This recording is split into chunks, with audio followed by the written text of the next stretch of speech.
초기에는 남부가 우세했다. 영국은 이해관계에 따라 남부를 지원했다. 리 장군을 비롯한 유능한 지휘관을 가진 남군은 연전연승을 거두었다. 1863년 1월 링컨은 노예 해방을 선언했다. 남부의 세력을 약화시키기 위한 조치였다.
우주에서 지구의 지적 생명체의 존재는 바로 우리의 이야기가 되면 공간이 아니라 시간의 문제가 될 수도 있습니다.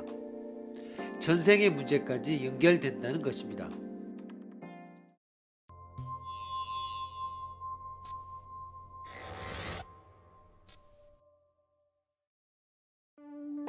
다음의 명제피는 우주인 탐색 프로젝트를 추진하고 있는 미국의 천문학자 칼 세이건이 지지하는 것이다. 명제P의 비논리적인 부분을 지적해 보시오. P. 우리 혹성 지구에는 우리들과 같은 지적 생명이 태어나고 있다. 지구가 우연히 특별한 혹성이라고 할 수는 없을 것이다. 즉 확률적으로 말해서 이 우주의 지적 생명은 많이 태어났음에 틀림없다.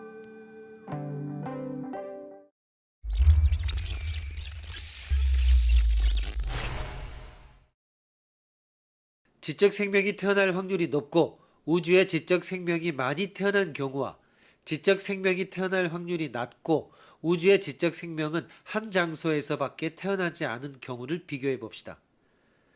어느 쪽의 시나리오에 대해서 우리의 혹성에 지적 생명이 태어나고 있다는 사실은 확률 1로 성립되지 않으면 안 됩니다. 그렇지 않으면 P와 같은 것을 생각하는 주체가 없게 될 것입니다. 그러나 지구에 지적 생명이 있다고 하는 사실은 지적 생명이 발생하기 쉽다는 어떤 증거도 되지 않습니다. 명제 P를 주장하는 사람은 다음의 명제 Q를 전제하고 있는 경우가 많습니다. 명제 Q, 이 지구라 불리는 태양계 제3혹성에서 태어나지 않으면 우리는 존재하지 않는다. 어딘가 다른 장소, 제4혹성이나 안드로메다의 혹성에 지적 생명이 태어나도 그것은 우리가 아니다. 그런데 실제로 여기에 생명이 탄생했기 때문에 우리는 태어났다. 이것은 터무니없게 낮은 확률의 행운이다. 그러니까 사실은 다른 곳에서도 많은 생명이 태어나고 있다고 하는 것으로 우리도 그만큼 태어나기 쉬웠을 것이라는 이상함이 줄어든다. 낮은 확률의 행운을 전제하지 않으면 안 되는 설명은 재미없는 설명입니다. 우리가 태어나기 전에 우리의 유일한 장소로서 이 태양계 제3혹성이 지정되어 있었다라는 생각은 단순한 직관입니다. 반대로 만약 다른 혹성이 우주의 유일한 지적 생명 탄생의 장소가 되었다면 나는 거기에서 태어났을 것이다 라고 하는 생각에도 동일한 정도의 근거가 있을 것입니다. 나가 어떠한 존재인가 하는 것은 실제로 태어나 볼 때까지는 정해져 있지 않았습니다. 우리는 어디에라도 태어날 수 있다고 생각하면 터무니없는 행운이라고 하는 신비를 전제하지 않아도 됩니다. 어쩌면 우주에 자의식이 한 개라도 태어났다면 그 자의식은 나였던 것입니다. 나의 우연적 특징을 차례차례로 벗겨내 가면 최종적으로는 자기를 의식하는 존재라고 하는 요소만 남는 것을 생각하면 이것은 납득이 가는 견해가 아닐까 합니다. 명제 P의 대답은 관측 선택 효과, 명제 Q의 대답은 역관측 선택 효과라고 불리기도 합니다. 양쪽 모두를 대면시키면 임의의 마음의 존재는 바로 나의 존재를 위한 필요 충분 조건이라는 것이 됩니다.